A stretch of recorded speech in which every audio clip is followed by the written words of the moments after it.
서울대에서 이 논문을 썼고 외국 저널 SCI 저널에 실린 건데 9가지 한약재를 가지고 치료를 했거든요. 근데 저는 이 9가지 한약재를 보고 굉장히 놀랐어요. 뭐야, 한의사야? 아니, 한의사가 아니면 이 정도의 한약재를 선택할 수 없는데. 안녕하세요, 쭌박사 이유준 원장입니다. 오늘은 루게릭에 대한 한약재 치료의 효과에 대해서 설명을 드리겠는데요.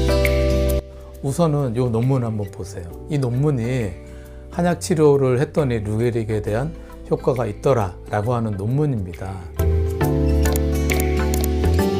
근데 내용을 한번 보시면 이 한약재 치료를 했더니 뇌 안에 면역세포가 있어요. 그 뇌 안에, 뇌와 척수 안에 면역세포, 그 소교세포라고 부르는데, 일종의 마크로파지, 대식세포라고 부르는데, 여기에서 활성산소라는 걸 분비해요. 근데 얘가 분비가 많아지면 뇌와 척수 안에 있는 운동신경이 상처를 받고 손상이 돼서 자꾸 빨리빨리 죽거든요. 그래서 루게릭이 발생을 하는데, 이 내용을 보면 한약 치료를 했더니 뇌와 척수 안의 소교세포에서 활성산소의 분비가 감소가 되더라. 그랬더니 운동신경, 운동뉴런의 퇴화가 되는 게 감소가 되더라. 그래서 루게릭의 발병도 감소되고 루게릭의 생존율이 증가되더라 라고 하는 내용입니다. 한번 좀 자세히 들여다볼까요? 이제 여기를 보시면은 요 그래프 보이시죠? 여기 보시면 이제 두 가지가 있잖아요. 왼쪽에 점점점점, 오른쪽에 네모네모네모. 왼쪽에 점점점점은 루게릭이 발생하는 쥐예요. 그래서 이 쥐가 루게릭이 발생하는 그 날짜가 왼쪽에 보시면 120, 태어난 지 120일 정도 됐을 때 한 4달 되죠? 그때쯤에 이제 이렇게 루게릭이 발생이 되는데, 요 옆에 있는 거는 한약재 갖고 치료를 했더니 이 루게릭이 발생하는 게 지연이 되더라. 그래서 발생률을 지연시키더라 라고 하는 내용입니다. 그래서 쥐 중에 이 유전자 조합을 해서 루게릭이 발생하게 하는 쥐를 만들 수 있어요. 근데 발생 기간이 줄어들더라 라고 하는 그래프, 실험 결과 내용입니다. 그 다음에 요거는 뭐냐면, 이게 뭐냐면은 이제 두 그룹으로 나눈 거죠. 그래서 한쪽은 이제 식염수만 먹이고 한쪽은 이 한약재로 치료를 했더니 이 루게릭 쥐들의 생존율이 늘어나더라. 그래서 왼쪽은 점점점점 돼 있는 게 식염수만 먹인 루게릭 쥐, 오른쪽에 이렇게 실선으로 돼 있는 애들은 그 한약재로 치료를 한 쥐인데, 한약재로 치료를 했더니 지금 보시는 것처럼 다 오른쪽에 그 선이 그어져 있잖아요. 그만큼 생존율이, 생존 기간이 늘어나더라 라고 하는 내용입니다. 그 다음 거 보실까요? 그 다음 거 이 내용 보시면 보통 이제 요 보이시죠? 보이시면은 이제 맨 밑에 왼쪽에 그 그래프가 있잖아요. 보면은 이제 검정색 막대가 3개가 있잖아요. 그럼 이 검정색 막대 맨 왼쪽은 정상쥐예요. 정상쥐의 운동신경 뉴런을 확인했더니 많죠. 그 다음에 이제 바로 옆에 가운데 부위에 있는 막대는 작잖아요. 요거는 루게릭이 걸린 쥐의 운동신경을 본 거예요. 또 운동 뉴런, 운동신경이 굉장히 많이 줄었죠. 파괴가 된 거예요. 그 다음에 또 오른쪽에 보면은 검은 막대인데, 얘는 한약재로 루게릭 쥐한테 치료를 했더니 운동신경의 손상이 루게릭 쥐에 비해서, 식염수만 먹인 루게릭 쥐에 비해서 운동신경이 이렇게 많이 살아있더라 라는 얘기입니다. 그만큼 한약재 치료가 루게릭에서 중요한 역할을 한다. 운동신경을 이렇게 많이 죽지 않게 하고 살리는 역할을 한다라는 얘기입니다. 그 다음에 이제 바로 옆에 그 그래프는, 이거는 퇴화된 운동신경을 본 거예요. 퇴화된 운동신경은 뭐예요? 죽은 운동신경을 보는 거죠. 그래서 보면 죽어가는 운동신경. 근데 여기 맨 왼쪽에 거는 막대 그래프가 굉장히 높이가 낮잖아요. 얘는 정상쥐들의 운동신경을 본 거예요. 정상쥐니까 죽어가는 죽은 운동신경이 이렇게 적은데 요 가운데 거는 굉장히 높잖아요. 그래서 루게릭 걸린 쥐, 그러면서 대조군이죠. 식염수만 먹인 쥐에서는 이게 죽은 퇴화가 된 운동신경이 이렇게 많다. 근데 루게릭 쥐에다가 한약재로 치료를 했더니 퇴화된 죽어가고 죽은 운동신경이 이렇게 줄어들더라. 그만큼 한약재 치료를 했더니 운동신경의 퇴화도 줄여주고 그다음에 운동신경의 그 양을 많이 늘려준다라고 하는 중요한 얘기죠. 그렇지 않습니까? 그 다음에 이제 그 다음 거 요 보시면 이 뇌 안에 면역세포가 많아요. 그 중에 하나가 대식세포인데 뇌 안에 있는 대식세포를 소교세포, 뭐 미세아교세포, 마이크로글라야 다 같은 얘기입니다. 그래서 뇌 안에 있는 대식세포를 뭐라고 부른다? 네, 소교세포라고 부르는데 이 소교세포에서 활성산소를 뿜어내요. 근데 너무 많이 뿜어내면 어떤 일이 생긴다고요? 그죠? 뇌와 척수 안에 운동신경이 죽는다는 얘기예요. 그래서 루게릭이 발생이 되는데 이 그래프 보세요. 그래서 이 왼쪽에 있는 그래프를 보시면 이 막대, 왼쪽의 막대는 굉장히 적죠. 정상쥐에서는 이 뇌 안에 소교세포가 요 정도의 활성도가 딱 적당한 거예요. 근데 루게릭 걸린 쥐에서는 이 소교세포가 이렇게 많이 과도하게 활성화가 된다. 그런데 요 한약재로 치료를 했더니 이 과도하게 활성된 이 소교세포를 이렇게 활성도를 낮춰주더라. 이런 얘기죠. 굉장히 중요한 얘기죠. 그래프 보시면 이 뇌 안에 소교세포가 활성도가 높아지면 어떻게 되냐면 운동신경을 죽이는 활성산소를 많이 뿌리는 거예요. 근데 이 그래프를 보시면 요 세 번째 막대 보세요. 한약재로 치료를 했더니 그만큼 이 활성산소의 양이 줄어들더라. 라는 얘기죠. 그래서 운동신경을 죽이는 활성산소의 양을 한약재 치료로 했더니 줄어들게 하더라. 굉장히 중요한 얘기죠. 그 다음 그래프 보세요. 마찬가지입니다. 마찬가지 그 활성산소 요 그래프 보세요. 결국 한약재로 이렇게 치료를 했더니 그 한약재의 농도가 이렇게 높을수록 활성산소의 분비를 이렇게 줄여주더라. 활성산소의 분비를 줄여주면 운동신경의 손상이 줄어들겠죠. 그 얘기죠. 되게 중요한 얘기지 않습니까? 그 다음에 이제 이 활성산소를 만드는 전 단계에서 이 활성산소, 이 유도성 산화질소, 이 활성산소의 합성 효소가 있어요. 그러니까 활성산소를 만들게 하는 합성 효소를 줄어들게 한다. 이 그래프가. 그래서 한약재 치료를 쭉 했더니 농도가 높으면 높을수록 이렇게 활성산소를 만드는 합성 효소를 줄어들게 한다. 굉장히 중요한 얘기잖아요. 그래서 결론은 뭐다? 바로 루게릭의 한약재 치료를 했더니 뇌와 척수 안에 그 면역세포, 소교세포의 그 과도한 활성을 줄여준다. 그래서 활성산소와 그 합성 효소를 감소시킨다. 그 결과 그 활성산소의 분비가 당연히 줄어들고 운동신경, 운동뉴런이 죽어가는 것을 막아준다. 결국 생존율이 더 늘어나더라. 이 얘기입니다. 그래서 이 굉장히 중요한 논문 아닙니까? 그래서 저도 이 논문 보고 야, 정말 대단하다 했는데 서울대에서 연구한 논문이에요. 그래서 서울대에서 이 논문을 썼고 외국 저널, SCI 저널에 실린 건데 저는 이 한약재를 보고 9가지 한약재를 가지고 치료를 했거든요. 근데 저는 이 9가지 한약재를 보고 굉장히 놀랐어요. 왜 놀랐을까요? 뭐야, 한의사야?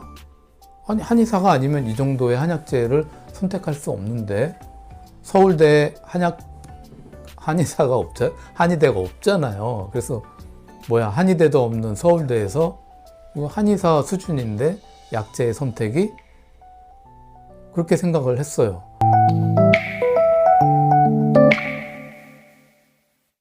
그래서 논문을 다시 들여다봤더니 결론은 한의과 대학, 다른 한의과 대학하고 협력을 해서 만든 논문이더라. 그래서 서울대하고 한의대하고 협력을 해서 이 논문을 만들어서 SCI 저널에 실렸더라. 그럼 여러분은 지금 굉장히 궁금해 하시겠죠. 그거 말고, 그 얘기 말고 어떤 한약재를 썼냐고 궁금해 하시겠죠. 지금부터 말씀드리겠습니다. 첫 번째, 강황 썼어요. 이거 정말 탁월한 선택이죠. 뇌신경계에 강황이 좋다는 거 논문이 엄청나게 많이 나와 있습니다. 한의과대하고 협력을 했기 때문에 이게 나왔고, 저도 당연히 루게리 환자 치료할 때 쓰는 약재 중에 하나입니다. 그 다음에 천마. 천마는요, 뇌신경계에 굉장히 옛날부터 많이 쓰던 약재예요. 많이 알려져 있지 않습니까? 모르도 많이 알려져 있어요. 중풍이 왔어. 뇌신경이 손상이 됐어. 팔다리를 잘 못 써. 이럴 때 대표적으로 또 쓰는 게 천마. 그래서 한의사들이 뇌신경계 손상에 쓴다라고 하면 천마 꼭 씁니다. 물론 저도 당연히 쓰고 있는 약재죠. 그 다음에 원지. 이거 원지는 여러분 그거 아세요? 총명탕이라고 들어보셨나요?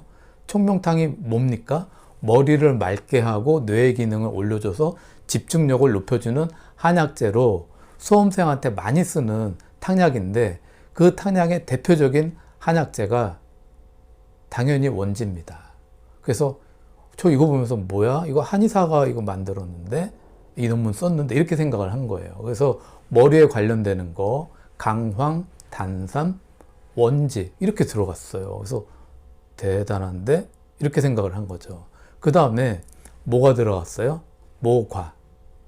우리가 목과라고도 하죠. 이 모과는요, 한의학에서 근육의 기능을 활성화시켜주는 대표적인 약재예요.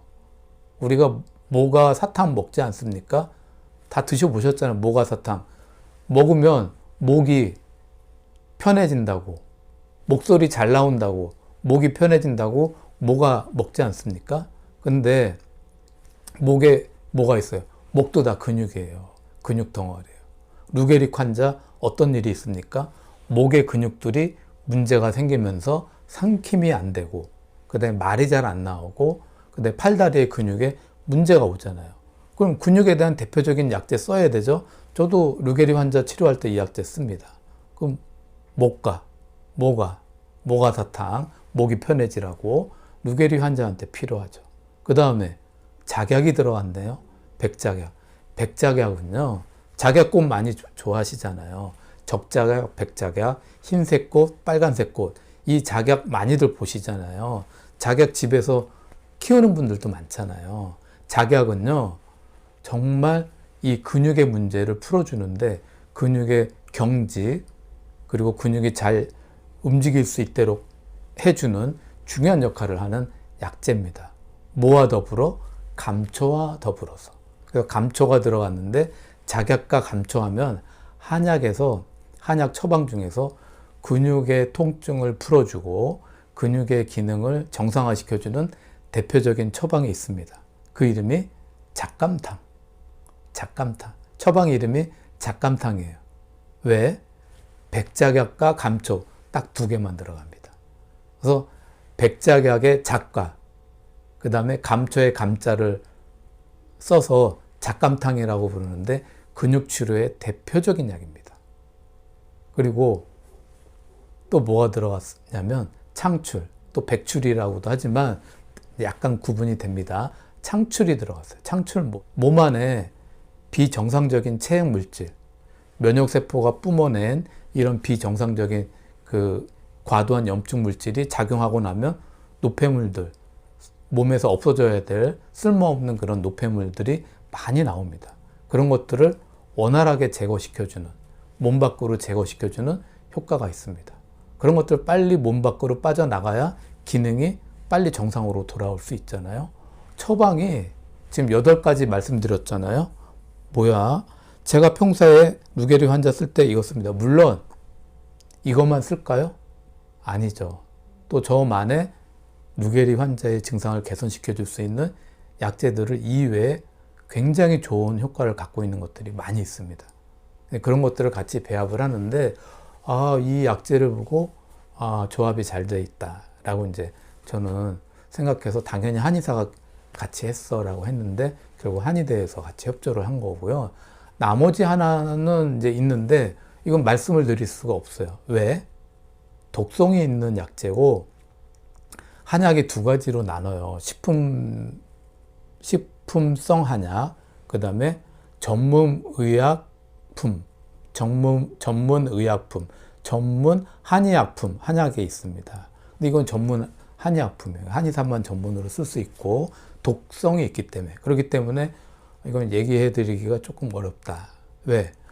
한의원에 들어오는 요 약재는 다 독성이라든가 이런 게 법제라고 하는 과정을 통해서 독성 관리가 다 돼 있어. 그 독성을 다 개선을 시키고 해로운 물질을 다 중화시켜서 나온 거를 쓰는데, 그래서 이게 독성이 있는 거고 이게 전문 한의약품이기 때문에 요건 좀 말씀드리기가 어렵습니다. 어쨌든 나머지 8가지의 약재가 굉장히 루게리 환자한테 자주 쓰는 약재들로 구성이 잘 돼 있다.